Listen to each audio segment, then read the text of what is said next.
welcome back to FA2 Funcast. Nah, gimana guys puasanya? Udah pada buka belum? Udah lah ya, udah jam 7 sekarang. Nah, teman-teman, hari ini kita bakal live kedatangan dengan satu dokter cantik, di mana dokter spesialis gizi ini bisa ngebantu kita nih, kasih kita tips-tips supaya kita nggak lebaran pas lebaran nanti. Nah, jangan lupa seperti biasa kita bakal ada giveaway di akhir acara, jadi stay tune, jangan lupa untuk bertanya, untuk follow kita, dan jangan lupa untuk follow dokternya juga. Nah, sambil menunggu kita join sama dokter Putri, nah kalian gimana nih guys puasanya? Sudah. Nah, jangan lupa kita akan memilih 2 penonton yang bakal menang hadiah dari kita. Jadi jangan lupa untuk join dan jangan lupa untuk bertanya. Nah, bentar lagi lebaran tiba nih guys. Kalian udah ada persiapan apa aja nih? Selain baju baru dan lain-lain. Jangan lupa tetap harus menjaga kesehatan kita ya guys. Walaupun lebaran akan tiba. Walaupun nanti kita bakal merayakan lebaran secara virtual. Mungkin silaturahmi virtual, kita tetap harus sehat.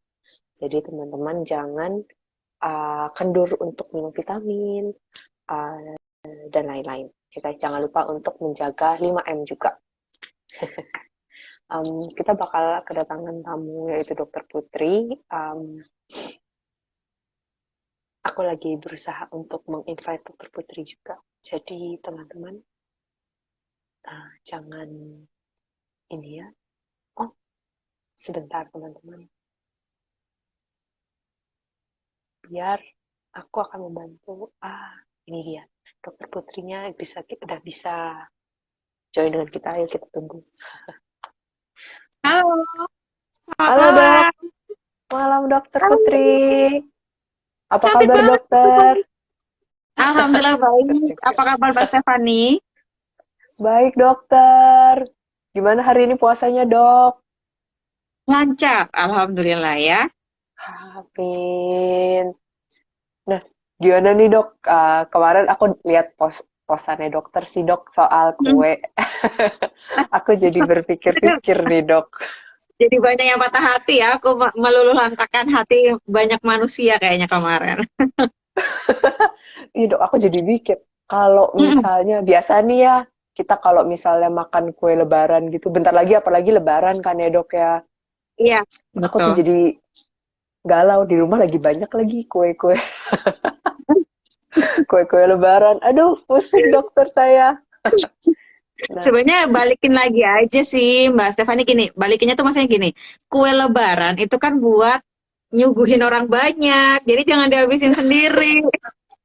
Dibagi-bagi. Itu tujuannya dibikin satu toples buat rame-rame ya. ternyata ya dok, aduh, tapi kalau misalnya udah ngeliat kue lebaran tuh kayak udah langsung pengen dimakan gitu loh dok. Jadi kayak, aduh, Bener. kayak gitu jangan ngeliat Bener, posannya bener, dokter bener. kemarin. Pokoknya besok setiap mau makan kue kering sambil lihat postinganku. Jadi ke stop otomatis ya. Cuma 2-3 Nggak butir jadi. udah stop cukup. Ya. Ini teman-teman udah mulai pada ada yang join nih dok. Nah, kita Oke.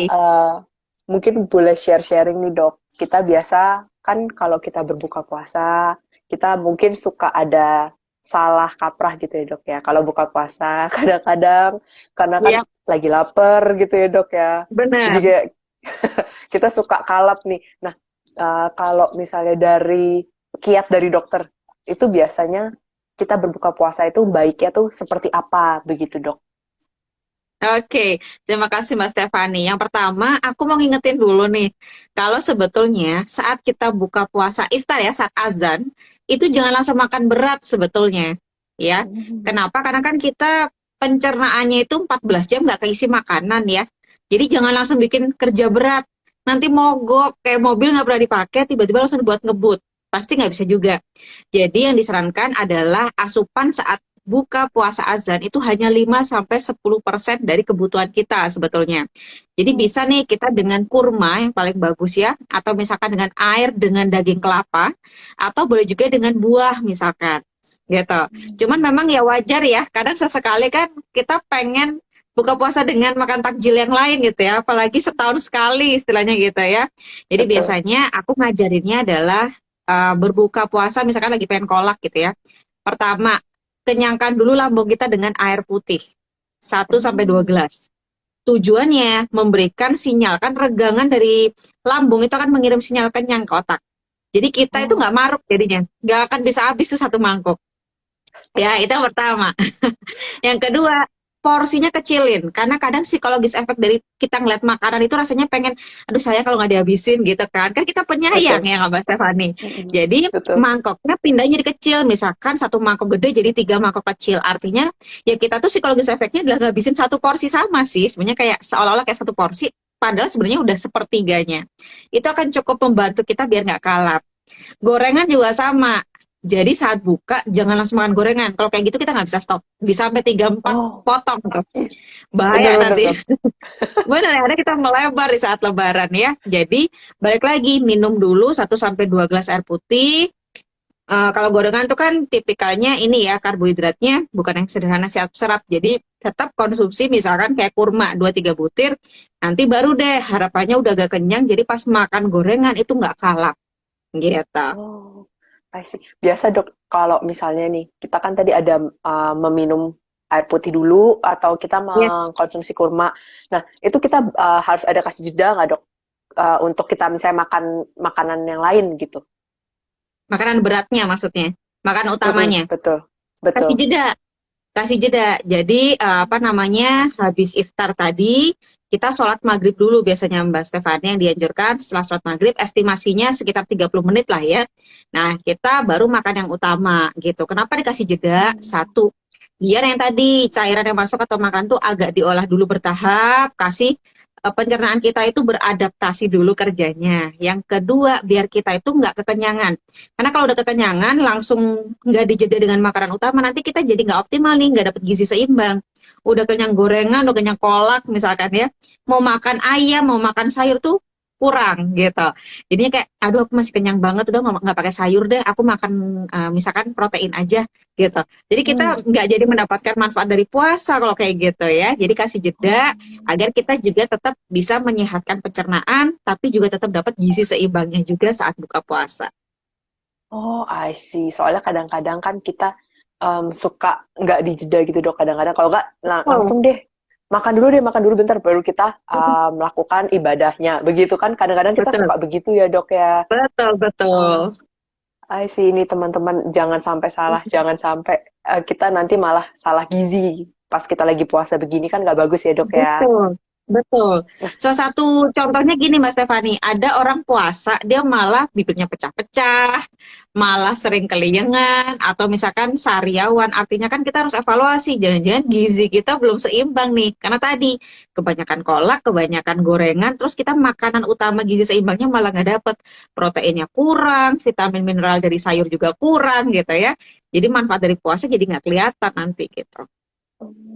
ini apakah biasa nih dok? Kan biasa kalau kita melakukan ibadah puasa itu kan kadang kebanyakan dari teman-teman kita ini berat badannya ikutan menurun gitu ya dok ya. Tapi ada juga nih dok puasa malah naik gitu. Apakah itu ketika kita sahurnya salah atau kita pas berbuka puasanya salah dok? Bisa jadi dua-duanya. Satu, kadang ada beberapa orang yang dia saking takutnya lemes di saat puasa atau saking takutnya dia mahnya kambuh di saat puasa, jadi dia sahurnya berlebihan.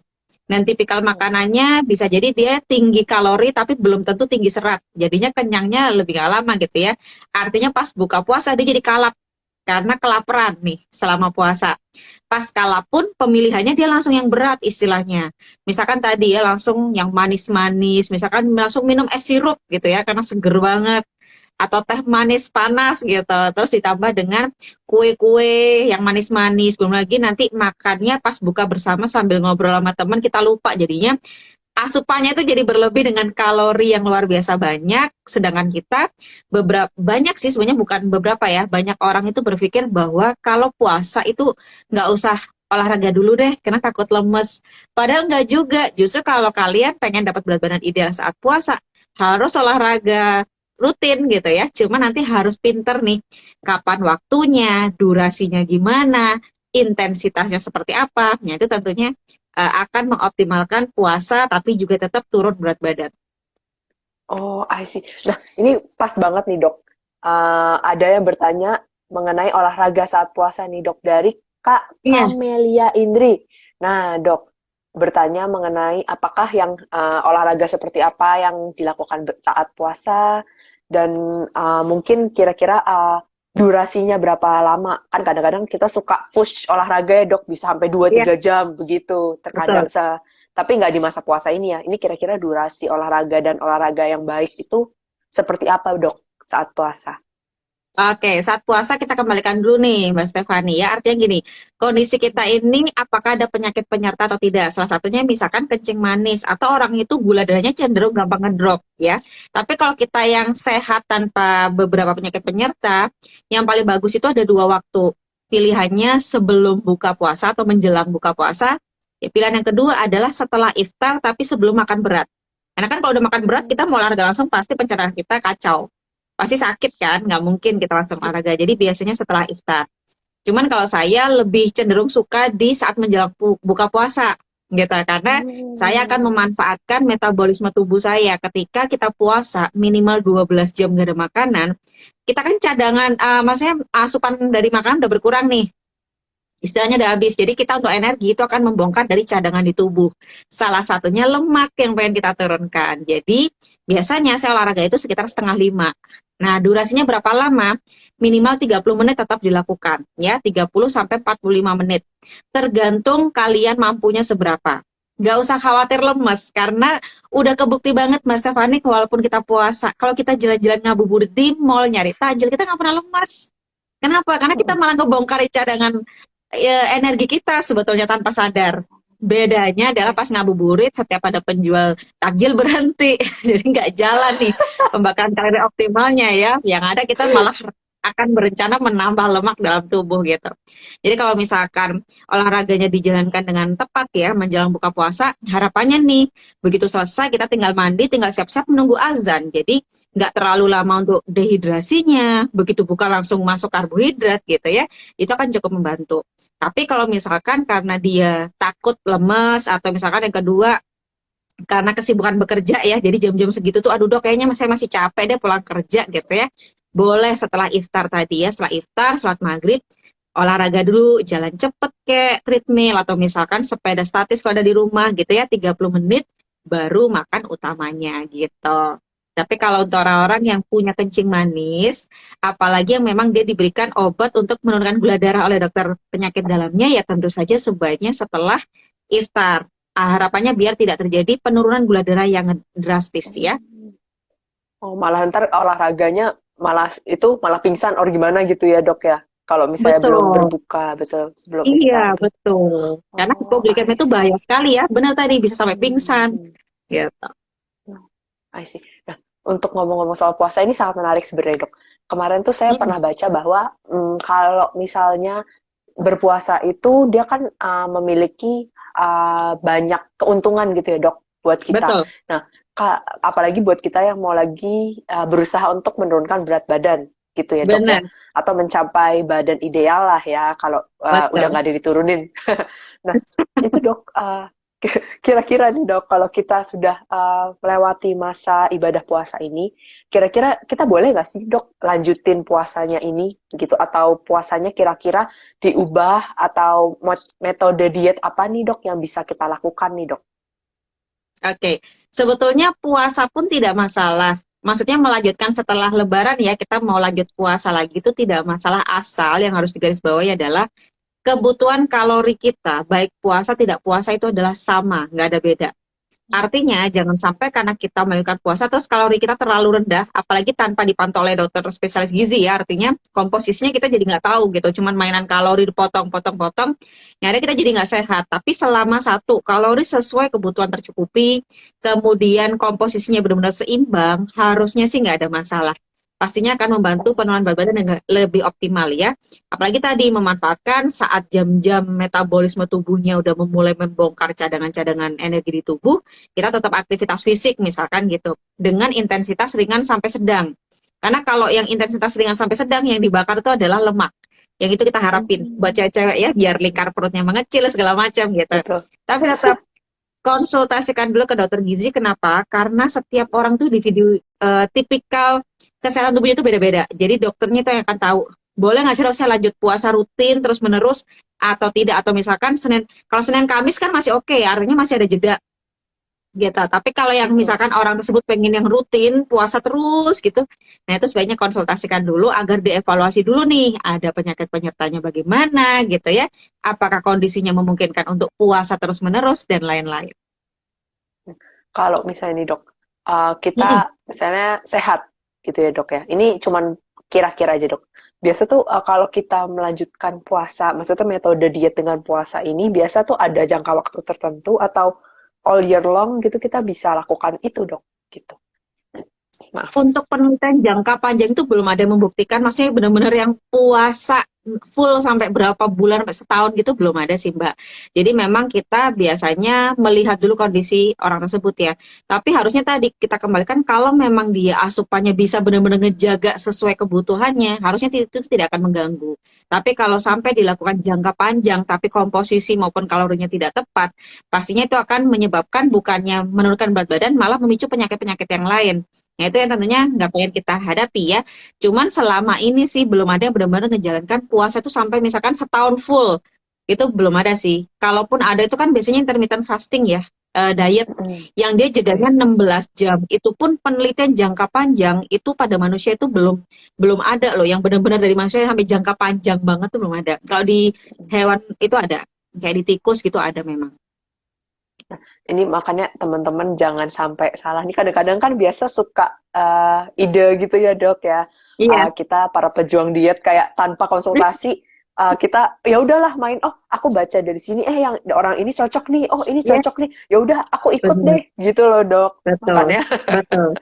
Padahal kita tuh makanya saya individual tanya. banget loh, nggak bisa ya, nggak bisa dipukul rata kayak Mm-mm. gitu.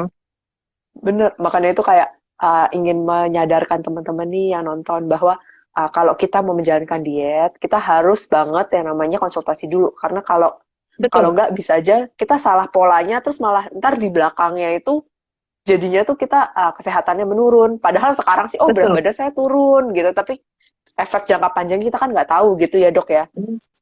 Dan itu udah bikin stigma di masyarakat itu adalah selalu diet itu bikin penyakitan. Selalu mikirnya gitu. Padahal yang Mm-mm. terjadi diet kalau sampai sakit itu artinya gizi seimbangnya nggak terjadi. Dia cuma mainan kalori dipotong, potong, potong, potong, potong. Dia lupa protein tuh nggak boleh kurang loh. Vitamin mineral mau kita kan dok, kalaupun saya diet kan saya bisa nih meningkatkan asupan dari suplemen vitamin mineral. Oke, vitamin mineral kita bisa asup. Proteinnya nggak boleh kurang. Kita istilahnya kalau Mbak kita pasti tahu ya vitamin D istilahnya. Kita konsumsi suplemen. Vitamin D itu untuk membawa ke organ yang lain itu butuh namanya vitamin D binding protein. Artinya protein kayak mobil yang akan membawa si vitamin itu ke sel yang membutuhkan. Jadi bayangin, kalau protein mobilnya aja kurang, mau kita masukin vitamin D atau vitamin apapun dengan banyak, jadi nggak optimal.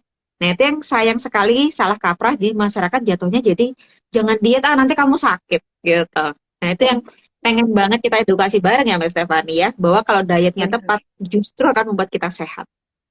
Bener sih dok, soalnya pas kalau masa kecil gitu kan kita suka dibilang jangan diet kan kamu masa pertumbuhan, apalagi tapi Betul, padahal sebenarnya bisa aja kan sekarang gizi untuk anak kan banyak yang bisa dibilang kelebihan berat badan ya dok, betul, karena kan makanan betul. zaman Lagi sekarang agak pandemi ya. sedikit kayak gampang Mm-mm. ke order, terus kan anak-anak suka tuh junk food, processed food gitu-gitu Betul, kan dok, karena itu betul, enak iya. memang. Tapi kayak orang tua itu kadang-kadang suka berpikir, ah, janganlah kamu jangan diet, kamu kan masih kecil gitu nih dok. Nah makanya Betul. kita mungkin sekalian membantu menjawab pertanyaan Kak Kamelia lagi nih dok. Boleh. Makanan apa yang aman dan tetap bernutrisi untuk anak yang baru belajar puasa nih dok?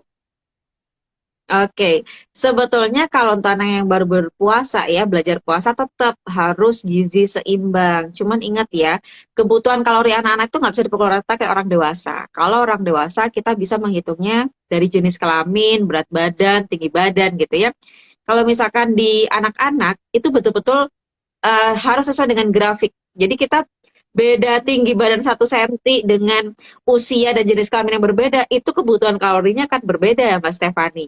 Jadi kita nggak bisa Hmm. pukul rata. Tentunya yang terbaik konsultasikan ke dokter anaknya atau ke dokter gizi. Kebutuhan anak saya ini mau puasa nih.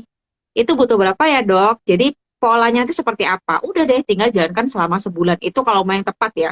Karena ingat tadi yang dinyatakan oleh Mbak Stefani, anak di bawah 18 tahun tuh masih tumbuh dan berkembang.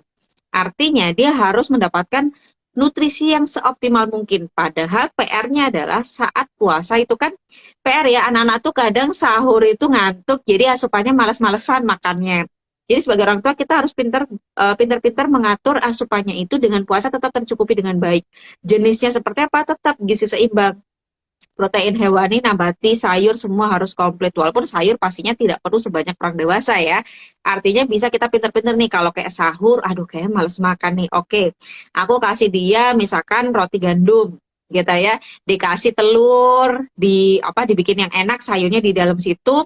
Kemudian nanti protein nabatinya misalkan gadoin kacang atau misalkan boleh dengan susu kedelai gitu. Jadi kita pinter-pinter mengolahnya gitu biar mereka tetap mau mengonsumsi tapi sebetulnya tanpa disadari sudah sudah komplit di situ. Tapi dia ngelihatnya tuh nggak yang makanan yang aduh males malam-malam harus ngunyah dengan kuah sop misalkan gitu ya. Kita packaging dengan sesuatu yang mereka lebih tertarik.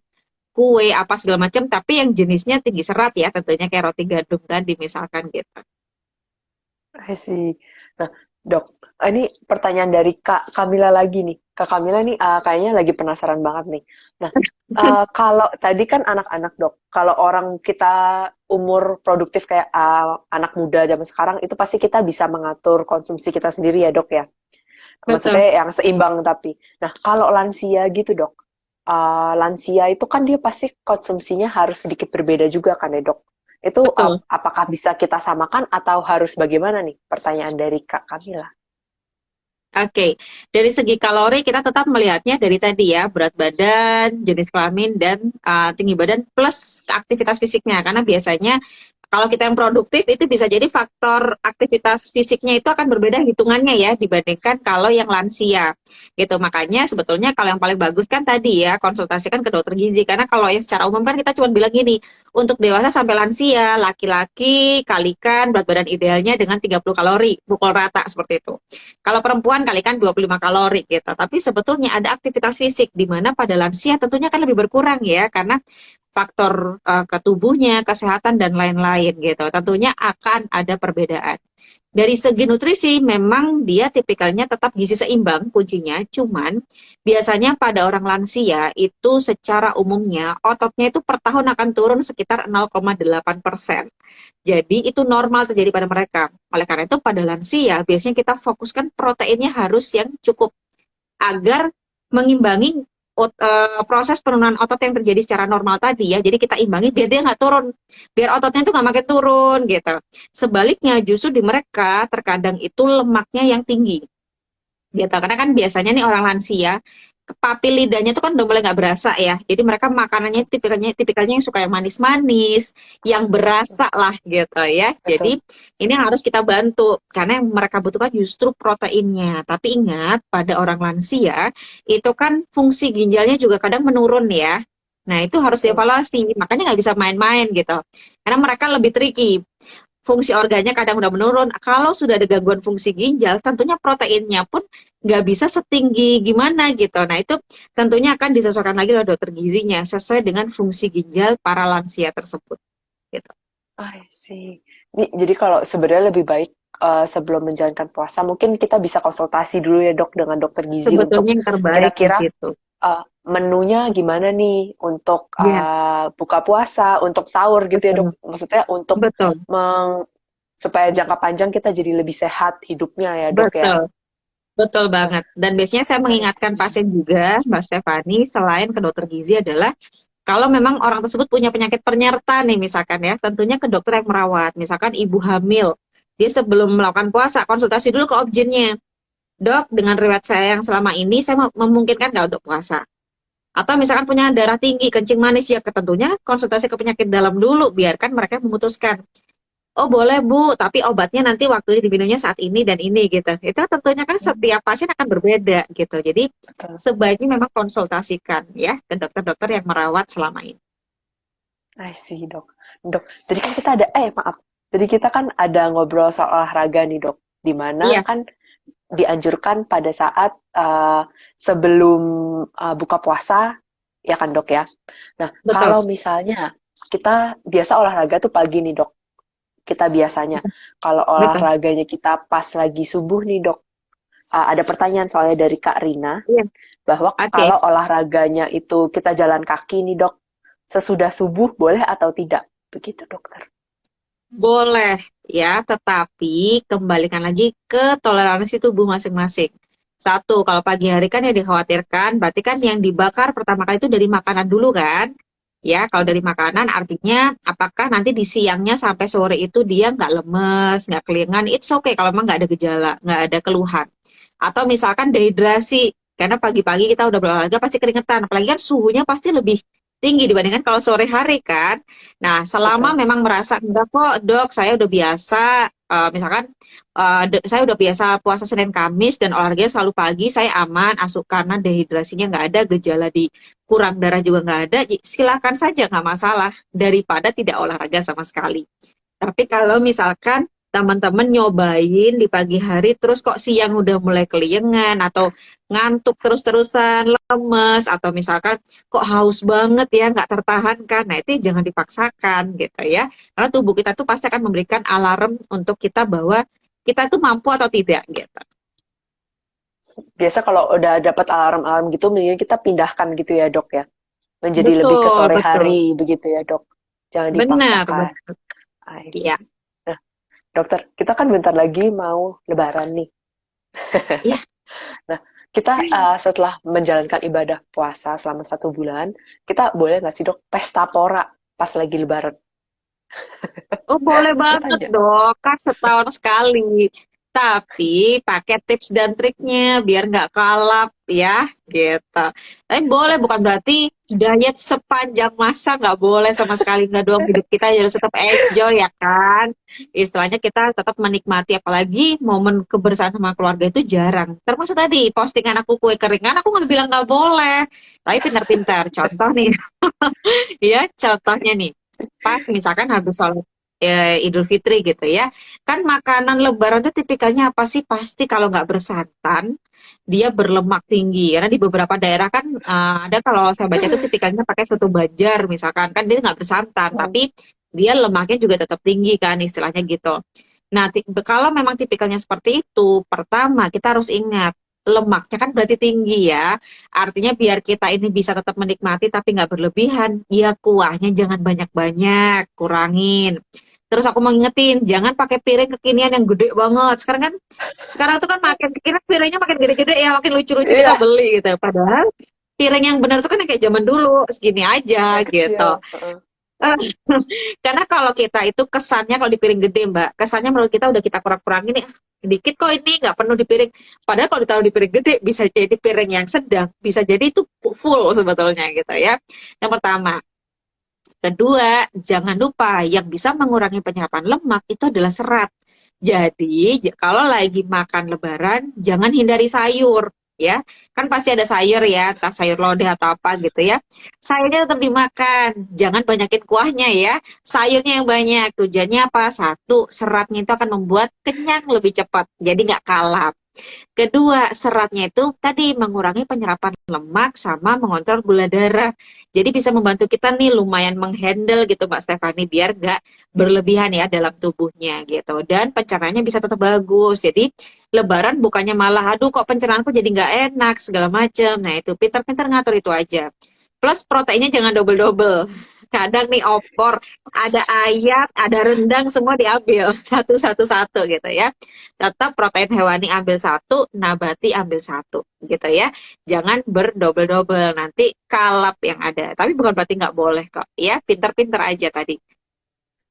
Kalau bisa nih, dok, makan, oke, aku Iya. ngambilnya satu-satu kok, dok, gitu. Tapi sekarang makan ambil satu piring sama opor ayam. Selesai, aku ngambil lagi satu piring Ya, pakai rendang. Kan satu-satu, dok, boleh ya? Ya tentunya aku kurang anjurin ya. Yang pertama pastinya tadi kalorinya bisa 2 kali lipat ya, bahkan bisa berkali-kali lipat dari kebutuhan. Yang ketiga, pencernaan kita bisa terganggu loh, karena tanpa sadar tuh gini Mbak, kadang kita itu kalau ngunyah kan cepet banget ya. Orang zaman kini tuh kayaknya begitu hap satu dua kunyah telan gitu. Betul. Padahal rangsangan kenyang itu baru muncul 20 menit kemudian. Pernah ngerasa nggak? Sering kayaknya ya, kita sering dengar begitu berdiri kok rasanya kenyang banget ya, perasaan tadi nggak kenyang. Iya, Sering kan? Karena kita itu tanpa sering. sadar, selama rangsangan itu belum muncul, kita masukin terus gitu. Jadi rangsangan tuh nggak kenyang, bukan yang kayak begitu tergang langsung kenyang. Itu nggak. Dia butuh waktu sekitar 20 menit. Makanya disarankan ngunyahnya itu agak diperlama.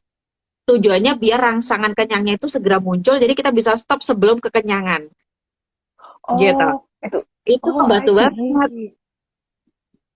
Kebayangkan sering loh kita di mall, aku pun dulu juga gitu. Begitu berdiri kok rasanya kenyang banget ya gitu. Karena kita Oh, lupa, kita ngunyahnya kecepatan, jadinya masukin terus tanpa sadar ya. Jadinya berlebih. Dan itu akan mengganggu tuh orang-orang yang punya asam lambung atau GERD. Karena kalau katupnya nggak bagus kan berarti dia akan bisa naik lagi ya. Nanti malah nggak bisa menikmati lebarannya. Pas siang hari dia ngerasa nggak enak, asam lambungnya tinggi dan lain-lain gitu. I see. Ternyata itu ya dok, makanya kenapa kita dibilangnya harus mengunyah sampai 28 kali ya dok? Atau 30? Iya, minimal seperti itu betul. Bahkan kalau maksudnya di agama kami, Mbak Stefani itu biasanya dianjurkan 32 kali. Ternyata secara medis itu memang ada ya, biar bisa segera muncul rangsangan kenyang. Jadi kita tuh bisa stop sebelum semua kekalap kehabisan gitu. Plus I kuncinya see dok. tadi, dijamin deh Mas Stefani kalau sayurnya banyak, itu pasti nggak akan bisa banyak deh mau makan yang lain. Beda kalau misalkan yang banyaknya itu di karbohidratnya atau apa gitu ya. Kita masih memungkinkan untuk kalap itu masih mungkin. Tapi kalau sayurnya yang dibanyakin, aku yakin nggak akan bisa kalap banyak. Itu hanya Oh, akan ada di I angan see. gitu. Nanti aku habis makan ini aku mau nambah itu, tapi begitu udah habis sayurnya segala macam, ternyata kenyang penuh. Ya, jadi Nggak kuat serat langsung itu gitu nggak dok. boleh kurang ya. I see.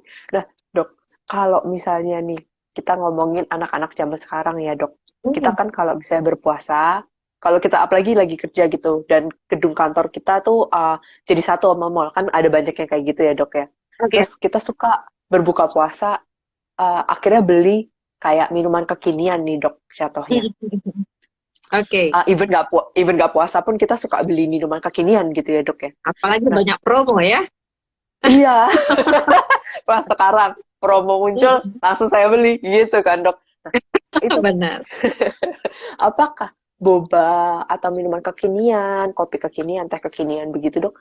Apakah dia kalorinya itu lebih jahat atau malah sama sama satu piring nasi yang kita makan gitu, atau dia cuma setengahnya, jadi kita makan itu kita tinggal kurangi porsi nasi kita setengah gitu dok? Ini pertanyaan pribadi sih dok. Betul. Iya sih, curhat ya ceritanya ya. Curhat dok. Jadi gini, bahayanya minuman-minuman kekinian itu satu, gulanya itu tinggi banget pasti. Belum lagi kayak boba itu kan tepung ya. Tepung itu kan juga siap serap sekali untuk dan rendah serat. Kemudian belum lagi ditambah pakai creamer biasanya kan. Creamer, susu, belum lagi kalau ada minuman kekinian boba ditambah cheese. Ada juga dong pasti kan. Ada. Yang gurih banget itu ya. Jadi tentunya kalorinya tuh biasanya gede banget ya, tentunya gede banget dan bisa saja melebihi makanan kita. Tapi kalau dibandinginnya misal nasi yang batanya adalah nasi Padang ya belum tentu lebih gede ya. Jadi kita tergantung nih bandinginnya sama yang gimana. Tapi kalorinya memang gede nih. Boba itu lumayan gede, bisa sampai 500, bisa sampai lebih kalorinya. Padahal satu genggam nasi nih itu tuh atau sekitar 100 gram nasi ya, itu kalorinya cuma 175. Sayur 100 gramnya atau sekitar setangkup kita gitu ya, itu cuma 25 dengan dibumbu anggapannya sampai 50. Jadi kita itu dengan kalori sebesar itu kita bisa makan yang komplit, ada ayamnya, ada protein kacang-kacangan dari tahu tempe segala macam gitu ya. Sedangkan kalau kita udah kalorinya berlebih dari minumannya, proteinnya pun kan hampir nggak ada. Dari susu pun kan seberapa banyak sih gitu proteinnya ya. Jadi hati-hati gitu. Dan itu pengalaman pribadiku, Mbak Stefani. Jadi aku pas sekolah spesialis ya, semester terakhir nggak sempat olahraga kan banyak lembur ya, banyak nggak sempat olahraga. karena biar nggak stres, biar mata melek, terutama minumannya pasti kopi kekinian, pasti kan? Dan itu bisa sampai 2 kali sehari. Dalam 6 bulan aku naik 11 kilo. Padahal secara makan, namanya dokter spesialis PPDS ya, pasti kan jarang sempat makan ya. Artinya nggak bisa yang kalap gimana banget. Tapi dari segi minuman, itu benar-benar aku naik 11 kilo dalam 6 bulan. Itu luar biasa banget effortnya untuk nurunin. Ya, jadi hati-hati. Kalori dalam minuman makanan kekinian itu bisa jadi sangat berlebihan. Apalagi kalau misalkan itu sebagai minuman, udah gitu kita makan. Makan minumannya itu gitu. Pastinya kan berarti berlebihan kalorinya. Nah, itu kadang kita lupa. Cuman kalau sesekali kita pengen menikmati, silahkan. Kalau aku sih lebih suka biasanya aku saranin untuk dibagi dua. Jadi beli nih, tapi misalkan nggak dikonsumsi langsung ya. Jadi biasanya itu aku saranin buat bawa kayak gelas atau apa. Kalau di kantor kan kita bisa sediain kayak gelas plastik yang segini ya. Nah itu bisa kayak dipindahin. Nanti sisanya masukin kulkas. Bisa untuk besoknya misalkan. Jadi kita bisa meminimalisir kalori yang masuk dalam hari itu, tapi tetap menikmati. Karena sekali lagi, kita itu psikologis efek dari ngelihat itu juga ada. Kalau kita ngelihat itu belum habis, kita pasti sayang. Aduh sayang nih, mau dibuang sayang. Kan kita penyayang ya, perempuan. Apalagi Bener kalau dok. cowok mau sayang banget kalau dibuang ya. Gitu ya, hati-hati banget ya. Itu sebenarnya ide yang bagus sih dok. Bisa saya jalankan nih. Kalau saya beli ntar saya bagi Heeh. dua dulu. Biar nggak langsung ya udahlah abisin aja. Kalau nggak Benar, kan sayang dibuang. Bener sih dok. benar, benar Oh dok, banget ya. eh, kembali saya ada pertanyaan lagi nih dok. Ini bagi teman-teman Oke. kita yang Hmm. sudah berhasil nih dalam ketika lagi menjalankan puasa dalam 1 bulan ini berat badannya mulai menurun gitu ya dok ya. Nah kira-kira diet apa nih, pola diet seperti apa yang bisa kita bisa dokter anjurkan maksudnya untuk kita jalankan setelah ibadah puasa ini selesai begitu dok. Oke, sebetulnya kalau mau mengembalikan polanya, kita harus ingat 4 hal dulu nih, Mbak. Yang pertama adalah jumlah kalorinya ya. Kita tentu harus mengenali dulu nih, karena kebutuhanku sama Mbak Stefani tentu nggak akan sama ya. Kemudian yang kedua, komposisinya tadi kembalikan ke gizi seimbang, tetap mau kita diet kayak gimana pun ya. Yang ketiga, jadwal makan yang kadang orang skip. Jadwal makan tuh harus teratur ya. Jadi misalkan nih antar makan utamanya 6 jam misalkan. Kemudian nanti dikasih jeda tuh per 3 jamnya itu ada snack. Tapi pilih yang tinggi serat tapi rendah kalori. Misalkan kayak buah-buahan gitu ya. Karena serat kan tadi ya bisa membantu agar penyerapan gulanya juga lebih terkontrol. Kemudian kenyangnya pasti akan lebih lama karena lambung itu kita kasih waktu untuk mengolah dia pelan-pelan. Dan serat itu bagus banget loh buat meningkatkan imunitas tubuh ya karena dia akan menyehatkan usus kita. Sedangkan usus kita itu menjadi apa ya kayak pilar 80 sampai 90% dari imunitas kita. Jadi kalau asupan kita tepat sampai jadwalnya pun benar, pastinya kita bisa tetap turun berat badan tapi imunitas nggak akan pernah terganggu ya. Dan yang keempat ini yang kadang orang skip juga cara pengolahan atau jurus masaknya. Dengan kalori yang sama, misalkan yang satu digoreng-goreng semua, yang satu dengan kalori yang sama, misalkan dia oke lah sesekali ada yang gorengan, tapi yang lain diusahakan yang misalkan kayak sayurnya sebisa mungkin yang misalkan kuah-kuah atau misalkan tumis yang minim minyak gitu ya misalkan atau misalkan yang pagi oke lah pakai ayam goreng tapi siang sama malamnya misalkan pakai pepes atau mungkin dengan bumbu yang lain misalkan garang asem yang kuah-kuah gitu misalkan ya jadi kita pintar-pintar mainin di situ. Jurus masak itu sangat menentukan juga gitu ya. I see dokter. Dok, kita ada pertanyaan nih dok dari Kak Oke. VV. Sebentar, saya bantu membacakan bentar tadi kelewat. Bentar dok. Nah, dok dulu pernah lihat nih di YouTube ada diet dengan minum air putih selama 6 bulan dan beneran turun. Menurut dokter, bagaimana dengan metode diet seperti itu?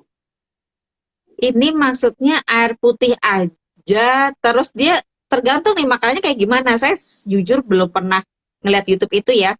Cuman yang pasti kalau ngomongin air putih mah seumur hidup, jangan cuma 6 bulan.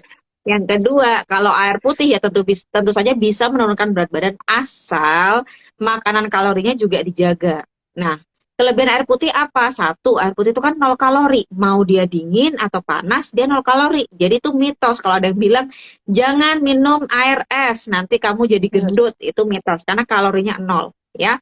Kemudian yang kedua, ingat air putih itu akan membantu kita kenyang lebih lama. Makanya tadi ya, sebelum makan gorengan, sebelum makan kolak, air putih dulu 1 sampai 2 gelas. Tujuannya biar merangsang kenyang, jadi kita nggak kalap saat makan. Dan tentunya kalau kita mengaplikasikan seperti itu, ya tentunya kita bisa turun berat badan dong, karena kita jadi bisa ngerem secara normal, nggak pakai misalkan nggak pakai obat gitu ya, untuk menahan selera makan gitu. Itu akan sangat membantu. Jadi memang betul air putih itu akan sangat membantu untuk program diet. Asal nggak I ditambah see, air dok. putihnya, nggak ditambah pakai sirup ya. Saya Itu kan baru mau pedih ngomong, dok. juga. Saya minum teh manis juga dari air putih, dok. Gitu. Itu boleh nggak? Baru mau saya Iya, tanya. maaf ya. Udah terjawab, dok. Kacau tadi. Dok, ada pertanyaan lain nih dari Kak Oke. Olvin.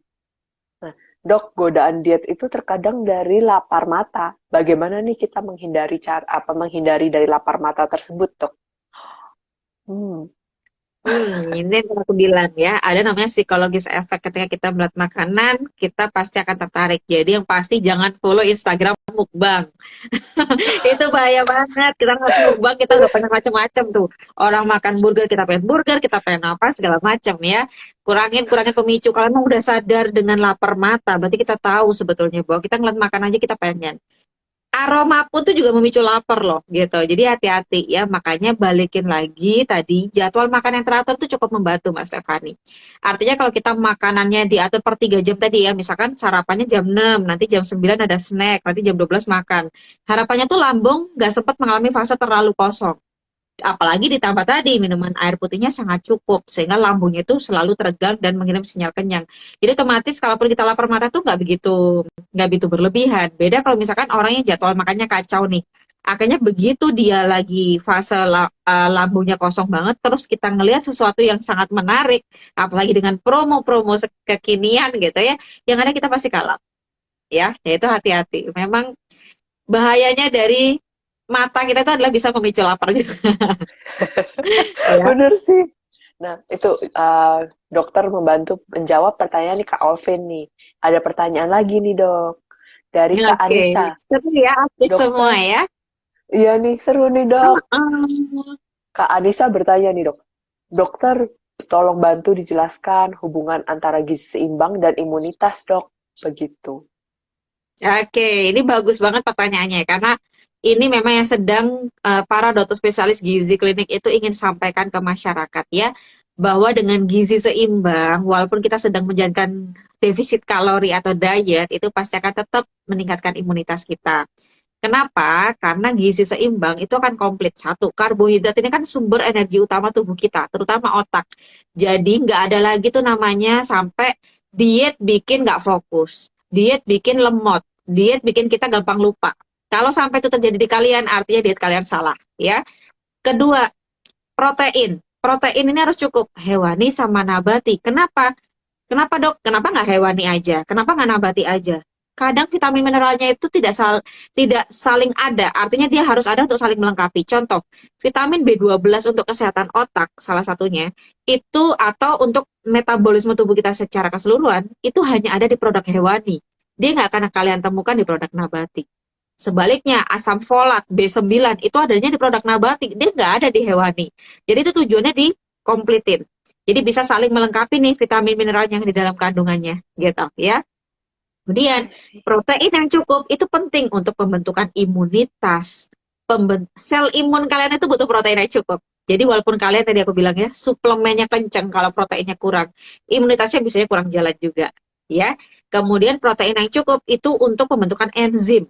Nah, enzim itu kan kalau cukup juga pencernaan kita bagus, imunitas kita juga akan lebih bagus gitu ya. Karena ingat, imunitas itu 80 sampai 90% dari usus loh. Nggak usah ribet-ribet. Kalau usus kalian sehat, cukup nutrisi gizi seimbangnya tadi dengan cukup serat salah satunya, maka imunitas itu udah pasti terjaga dengan baik. Tentu saja tadi ya dengan asupan sayur dan buah yang bervariasi selain dapat serat, kalian juga akan mendapatkan vitamin mineral. Otomatis kalau semuanya komplit ada, itu akan membuat kesehatan kalian juga optimal.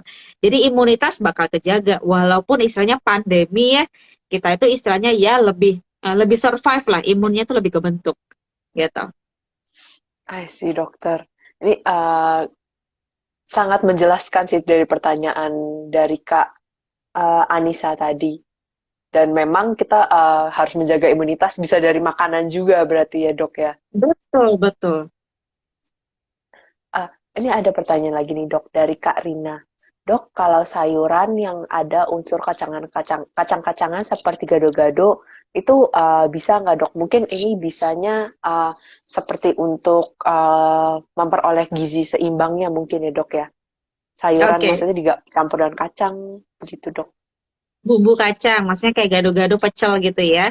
Sebetulnya saya bilang itu bisa menjadi salah satu variasi ya. Nah, untuk melengkapi sayur, vitamin mineral kita.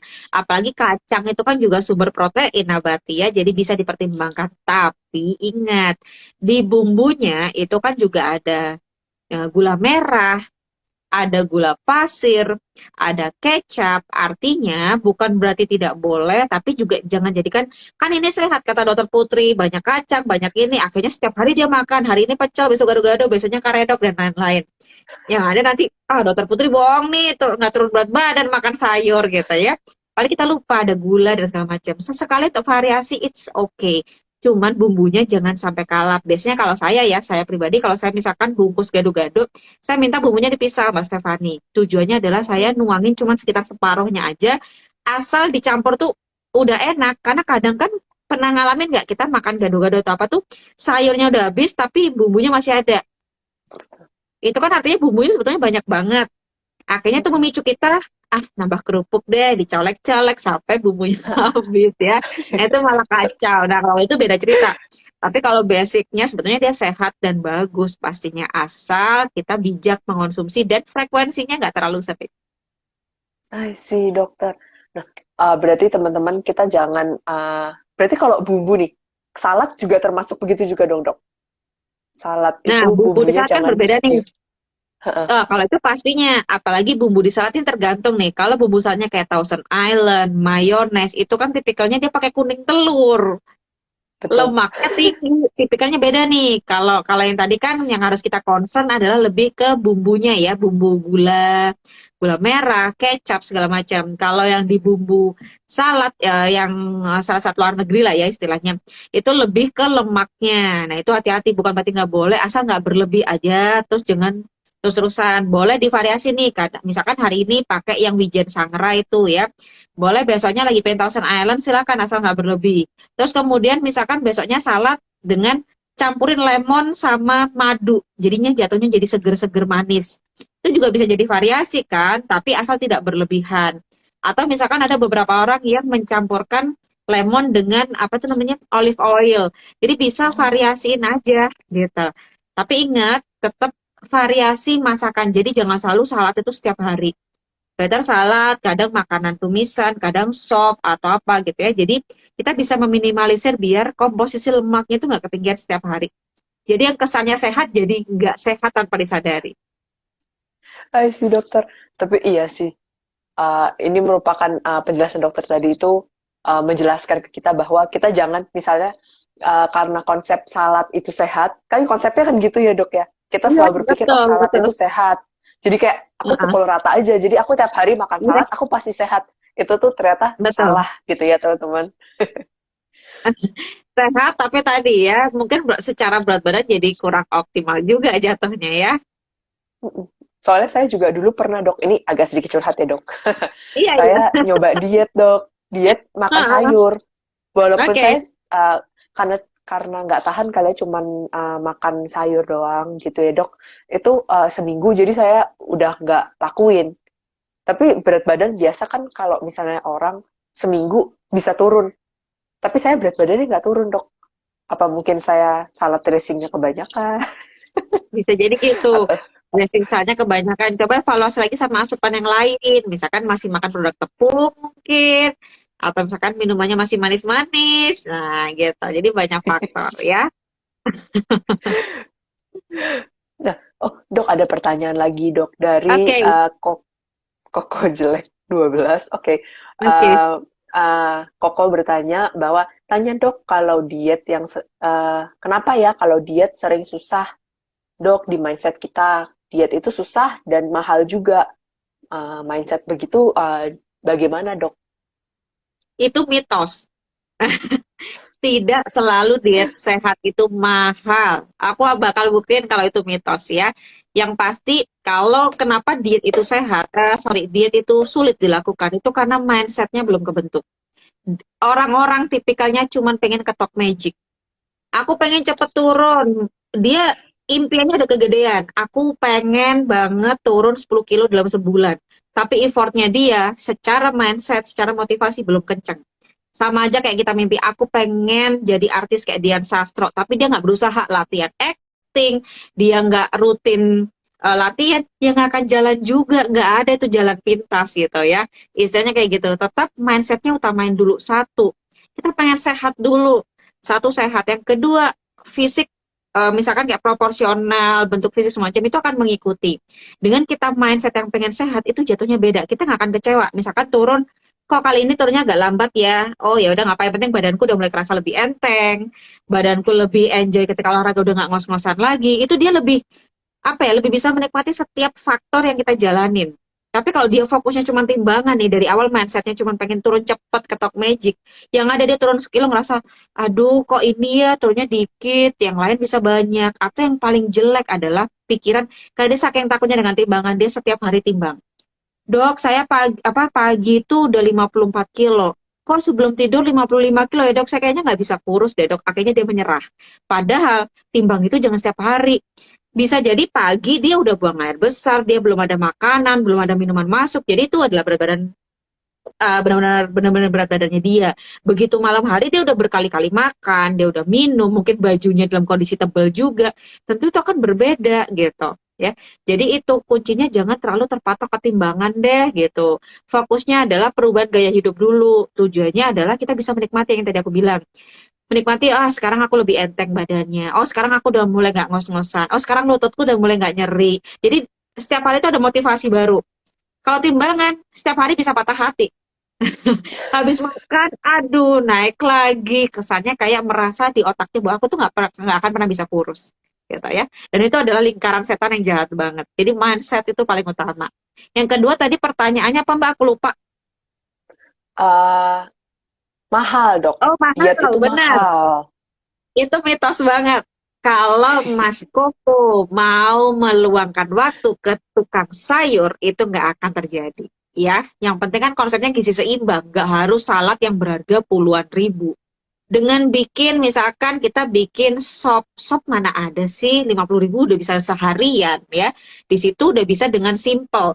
Bikin sekali masak, misalkan orang yang sibuk ya, bikin sop, di situ udah ada sayur-sayurannya. Wortel murah meriah. Kemudian buncis murah meriah kan. Jagung keputren yang baby corn itu juga murah asal belinya di abang sayur ya, gitu. Terus ayam kan juga nggak mahal asal kita nggak ribet-ribet. Harus yang organik, harus yang ini ya, beda ya. Organik pasti yang lebih bagus. Tapi sebetulnya kalau kita bisa memilih ayam, misalkan yang bagian dada tanpa kulit, itu udah cukup membantu untuk kesehatan kita. Udah deh potong-potong, masak sekalian sama sopnya, di situ sekalian masukin kacang merah, kan murah ya, murah meriah. Cemplungin di situ sekali masak, udah dapat sayur, ada protein hewani, protein nabati, harganya juga nggak akan mahal.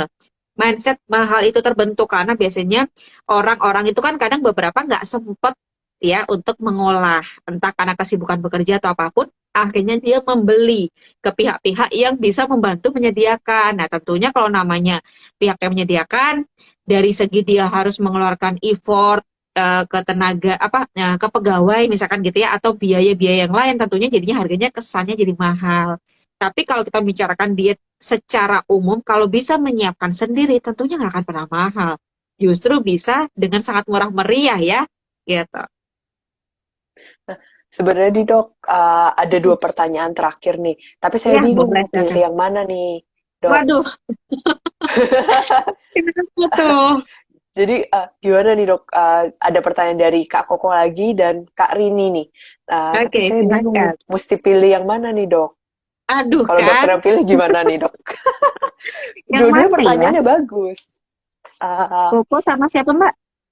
Kak Rini, Kak Koko, Hmm, tadi dia sebenarnya bertanya mengenai kalau diet ekstrim itu bagus nggak, diperbolehkan hmm. nggak untuk orang Terus, diabetes, di di mana aku kayaknya udah lebih, tenggelam deh. oh Yang oke, kedua, berarti terus, aku bacain. oke. Ini masih lanjutan pertanyaan dari Kak Koko. lagi dok, di mana dia lebih suka mengkonsumsi fast food dibanding makanan yang sehat nih. Fast food itu tidak baik ya dok untuk yang bisa memicu komorbid. Nah, dan Oke. pertanyaan Kak Rini ini, jadi nanti dokter pilih di dok yang mana nih dok? Kak Oke. Rini bertanya nih, tanda diet yang sukses itu gimana ya dok? Kan dari berat badan yang turun bikin kita kelihatan lebih tua nggak sih dok? Gitu. Oke.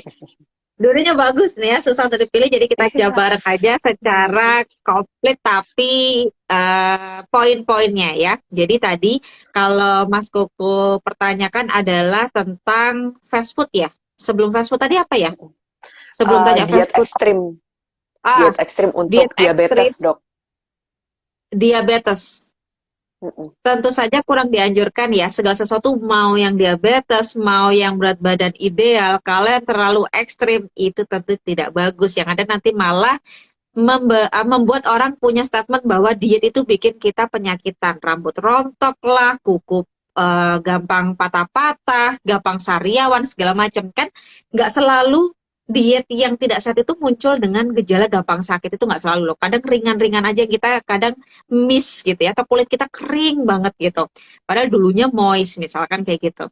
Jadi kita harus bijak. Diet ekstrim tentunya kurang dianjurkan, apalagi kalau tanpa dikawal atau misalkan dipantau oleh dokter spesialis gizi kliniknya. Karena kalau dokter spesialis gizi klinik dia pasti bertahap dia tipikalnya.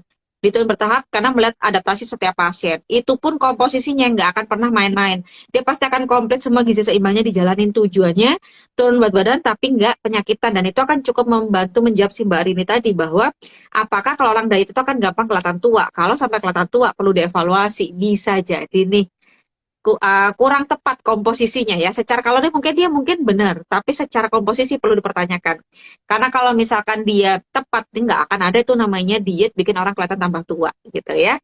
Kemudian untuk fast food, memang betul fast food itu akan membuat tubuh kita menyebabkan komorbid. Komorbid ini adalah seperti penyakit penyerta yang bisa memicu kematian ya. Salah satunya misalkan bisa memicu kencing manis, darah tinggi, jantung, bahkan cancer itu juga bisa dipicu dari makanan-makanan fast food yang terlalu sering dan dalam porsi yang besar kita konsumsi.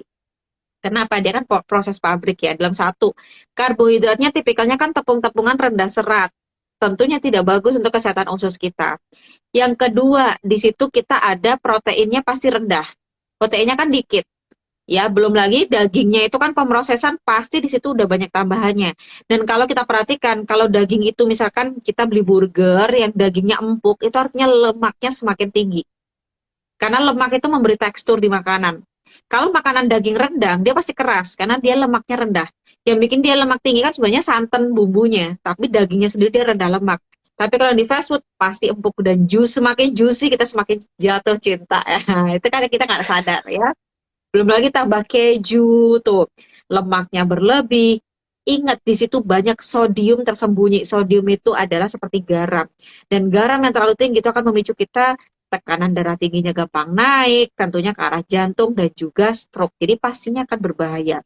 Dan fast food itu coba perhatikan, kalorinya itu tinggi banget. Nggak pernah nggak, karena di situ tinggi lemak, tinggi karbohidrat, tapi rendah serat. Nah itu yang memicu kenapa kalau orang itu suka fast food, tipikalnya gampang gendut. Selain gampang gendut, dia tipikalnya adalah mudah terserang berbagai penyakit. Karena tadi, dia secara kalori tinggi, tapi secara nutrisi dia minim sekali. Oh, I see dokter. Sama pertanyaan yang terakhir mungkin sebelum ini karena kita sudah hampir 1 jam. Tidak terasa ya dokter. Nggak Ini terasa teman-teman ya. pertanyaannya menarik banget nih. Ini mungkin biasa dihadapi sama orang-orang yang sudah mulai berumur ya dok. Ketika kita lose weight, itu kita jadi Yes. kelihatan lebih kempot atau kulitnya jadi kendur begitu dok. Nah, itu biasa bagaimana dok untuk menyiasatinya? Komposisinya harus seimbang. Protein harus cukup. Kenapa? Karena kadang kita itu saking motong kalorinya, protein kita kurang, otot kita ikut turun. Otot di pipi turun ya, kita jadi lebih kelihatan kempot dong, gitu ya. Jadi protein jangan sampai kurang, karena kalau sampai kurang tadi jatuhnya kulit kita kendur, kemudian otot kita jadi berkurang, jadi kita kesannya kayak kok kayak penyakitan ya, kayak cowok apa nggak seger gitu loh, sama ya tadi ya. Kita harus mengenali berat badan ideal kita tuh berapa. Jangan sampai kita tuh benar-benar terlalu drastis sampai kita lupa udah mepet mau ke malnutrisi. Kadang ada yang kayak gitu. Jatuhnya karena tadi ya, karena saking pengen kurusnya dia lupa kebablasan gitu. I see, dokter. Mungkin ini menjawab pertanyaan terakhir, dok. Kalau junk food Mhm. itu, fast food itu kita boleh nggak sih, dok, makan sekali-sekali aja gitu? Boleh dong, sesekali boleh, tapi yang bijak. Pilihnya jangan yang large. Pilih yang, karena sekarang tuh yang Mbak makin gede kita makin suka. Padahal kan burger tuh biasanya segini ya, tapi sekarang makin ada yang jumbo-jumbo dan kita malah milih yang kayak gitu. Belum lagi kentang gorengnya mau extra large kah? Kalau extra large kita tinggal tambah 5.000. Tambah 5.000 berat badannya naik 5 kilo. Ya, nanti kacau kita Tambah. lupa kayak gitu-gitu. Belum lagi minumannya soda. Mau di upsize kah? Nanti lama tinggal 10.000. Nah, di situ gulanya tinggi segala macam. Aduh, kacau balau ya. Tapi bukan berarti nggak boleh. Kalau aku caranya, kalau lagi sesekali pengen, aku pilih tadi ya, yang size-nya normal aja. Terus aku pilih yang ala carte. Jadi aku nggak ada tambahan, nggak memicu karena mata kan yang aku bilang tadi itu mata, hidung itu kita terpicu ke arah lapar, maruk ya taunya. Jadi dengan kita pilih ala carte, kita motong itu yang namanya dapat minuman soda, kita motong yang dapatnya kentang goreng, lumayan membantu kan, gitu. Ditambah lagi pilih minumannya, misalkan itu kan pasti ada teh atau apa yang tidak terlalu manis, banyakin deh minum biar kenyang duluan gitu. Terus kunyahnya juga jangan cepet-cepet biar nggak maruk gitu ya, ala carte, jangan yang gede-gede ya. Kalau mau dirayu semurah apapun untuk upsize, jangan diterima. Itu kacau balau. Nanti Siap, beratnya dokter. upsize juga. Ya, I see, dokter. Nah, sebelum kita menutup acara nih, dok, ya, uh, aku mau summarize mengenai konsumsi serat ya, dok ya. ya. Yang sesuai dengan dokter bilang bahwa serat itu, walaupun kita terpaksa kadang-kadang makannya gitu ya, dok, tetap harus Betul, kita konsumsi, di mana itu betul. sangat baik untuk pencernaan kita juga. Bagus Tapi banget. jangan lupa jangan cuman konsumsi serat, tapi gizi seimbang juga Iya. diperlukan. Nah, nah bagi teman-teman nih yang mungkin kalau mengkonsumsi serat itu suka terpaksa gitu ya, dok. Ada salah Karena belum satu, terbiasa gitu ya, misalkan uh, ya. uh, nah aku paling cuma mau memberitahu bahwa um, kita mungkin bisa mengkonsumsi suplemen begitu ya, dok. Maaf. Kalau diperbolehkan, di mana suplemen itu, apalagi terutama FA2 Nutri Detox dari kita, kita ini memiliki komposisi yang cukup lengkap nih, dok, di mana terdapat serat makanan, serat prebiotik, dan juga ada proteinnya dari soya. Begitu, di mana ini juga bisa membantu untuk memenuhi konsumsi serat kita setiap hari, dan juga untuk membantu, seperti perkataan dokter, kalau kita mengkonsumsi serat, berarti pencernaan kita menjadi lebih sehat juga, dan juga Betul. tubuh menjadi lebih sehat, dan bisa membantu ya, dok, dengan tubuh kita sehat, lama-kelamaan penurunan berat badan, mendapatkan tubuh yang ideal itu Betul. juga tercapai, begitu. Tapi nggak Betul. instan ya, guys. Tiada yang instan, Betul. kata Nggak ada dokter kata Putri. magic. Nah, bagi teman-teman nih, hari ini, dok, sebelum kita menutup acara, kita harus memilih 2 pemenang nih, dok. Dimana dari tadi kan udah banyak yang aktif nih, dok. Hmm. Gimana kalau dokter membantu kita memilih pemenangnya, 2 pemenang yang akan mendapatkan Aduh, ini FA2 Nutri berat Detox. banget ya. Hmm, Berat banget sih, bagus semua soal pertanyaannya. Aduh. Bahkan saya juga Tadi bingung nih, mungkin dok. yang aku suka salah satunya Koko. Koko tadi Oke. bagus pertanyaannya karena membuka mindset orang bahwa diet itu selalu mahal, ya. Mhm, Terus betul. membuka tentang pentingnya mengerti tentang komorbid penyakit-penyakit yang berasal dari diet yang salah. Betul. Sama yang bagus apalagi ya tadi ya. Bagus semua sih ya. Yang satu Mbak Stefani deh, Waduh. aku bingung. Hmm. eh, Pertanyaan kakak-kakak yang pada ikut nih pada menarik semua. Tapi Hmm, kalau menurut aku nih, aku pilih yang paling aktif di mana, dok? boleh Yaitu silakan, silakan. Kak Kamelia Indri. Oke, Oke. selamat. Nah, sebelum kita menutup acara, dok, mungkin kita dikasih tips terakhir banget, dok, bagi kita para pejuang diet dan para pejuang sehat kayak dok ya.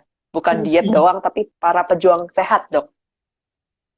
Oke, jadi yang mau aku ingetin, kalau mau dietnya tepat dan nggak bikin penyakitan, ingat 4 hal itu dijalanin semua.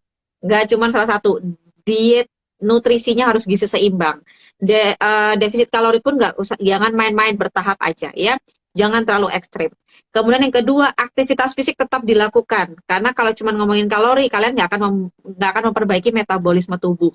Yang ketiga, kecukupan tidur yang kadang kita lupa juga. Kecukupan tidur itu selain untuk imunitas juga bagus sekali untuk membuat kita agar penurunan berat badannya lebih terbentuk.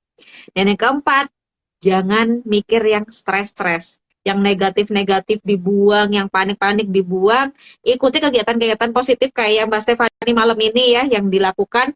Jadi kita tuh pikirannya tuh fresh bukan dengan hal-hal yang negatif. Kenapa? Karena sudah terbukti kalau kita stres, panik, dan lain-lain, imunitas kita akan turun.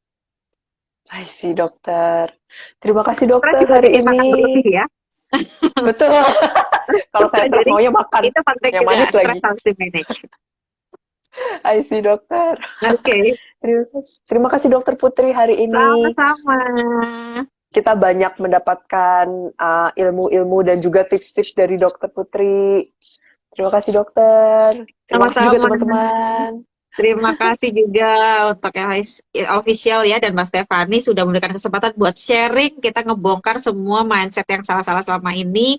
Semoga bermanfaat dan tentunya semoga bisa diaplikasiin ya Mbak, dilakuin di rumah. Dan Betul. harus di-share. Nah, ada videonya untuk disimpan kan ya Mbak ya, yang bisa mungkin untuk teman-teman untuk lihat ulang atau di-share ke saudara atau teman. Jadi semua bisa mendapatkan manfaatnya. Betul dokter, tentu aja bisa nanti kalian bisa cek langsung ke IGTV-nya FA2 atau mungkin kalian mau cek di YouTube ya, juga pasti ada. Jadi tinggal cari aja dokter. Oke, Terima kasih dokter atas hari ini. Mungkin lain sama-sama. kali kita bisa Sama. ngobrol lagi dokter. Dengan senang hati ya kita ketawa-ketawa bareng. Terima kasih dokter. Nah, Sama-sama. Dadah. sampai jumpa dok. Sampai jumpa. Nah, bagi teman-teman yang hari ini pertanyaannya belum terjawab atau mungkin masih pengen bertanya-tanya, bisa chat langsung ke Dokter Putri atau bisa langsung chat ke kita. Kita akan bantu menjawab pertanyaan-pertanyaan kalian. Nah, jangan lupa untuk stay tune terus sama FA2 Funcast, di mana kita bakal sering ngobrol bersama para ahli dan juga menjawab pertanyaan-pertanyaan kalian tentunya. Nah, bagi para pemenang, selamat ya. Kita akan mengkontak, jangan lupa, jangan di private Instagramnya teman-teman. Nanti nggak bisa kita DM. Bye-bye guys, see you.